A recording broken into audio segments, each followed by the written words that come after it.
అడుగడుగునా ఉత్కంఠ. ఎవరు గెలుస్తారో చెప్పలేని టెన్షన్. మ్యాచ్ జరిగిన 4 గంటల్లో కనీసం 3 సార్లైనా ఈసారి కప్ మనదేనా అనే ధీమా. అంతలోనే అంతా అయిపోయింది. విజయం సౌత్ ఆఫ్రికాదే అనుకునేలా మలుపు తిప్పే సన్నివేశాలు. మ్యాచ్ మొత్తం ఇలాగే సాగితే కానీ చివరి ఓవర్లో తొలి బంతికి గెలుపు ఖాయమనే నమ్మకం కలిగింది. అప్పుడు టీవీ ముందు కూర్చున్న వారంతా మొదటి బాల్లో జరిగిన డ్రామాను వీడియోలు తీశారు, స్టేటస్లు పెట్టారు. దాదాపు విజయం మనదే అనే నమ్మకం కలిగింది. బిగ్ టీవీ స్క్రీన్ పై కనిపిస్తున్న సన్నివేశమే మ్యాచ్ చివరి మలుపు. అంతవరకు ఉన్న ఉత్కంఠను మరిపించి భారత్ ను గెలుపు తీరాలకు చేర్చింది ఆ ఒక్క ball. Suryakumar Yadav stunning field తో టీమిండియా విజయానికి బాటలు వేశాడు.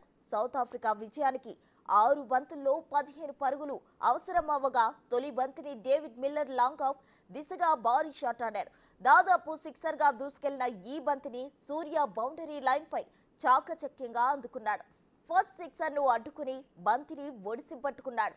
ఈలోపే సమన్వయం కోల్పోయాడు. కానీ సమయస్ఫూర్తితో బాల్ ను గాల్లోకి విసిరి బౌండరీ బయటకు జంప్ చేశాడు.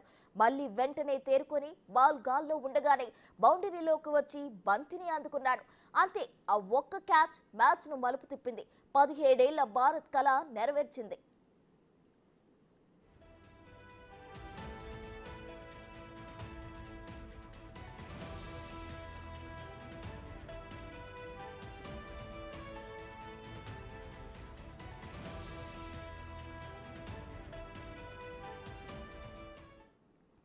ముందుగా చెప్పుకున్నట్లు ఈ విజయానికి క్రెడిట్ ఏ ఒక్కరికో ఇవ్వలేం. కానీ సూర్యకుమార్ ఆ క్యాచ్ వదిలేస్తుంటే టైటిల్ పోయేది.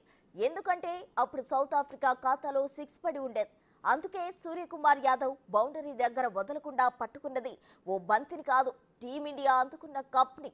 అందుకే సగటు భారతీయుడు వాట్సాప్ స్టేటస్ లో ఇప్పుడు క్యాచ్ పట్టిన సూర్యకుమార్ యాదవ్ ఫోటో ఉంది.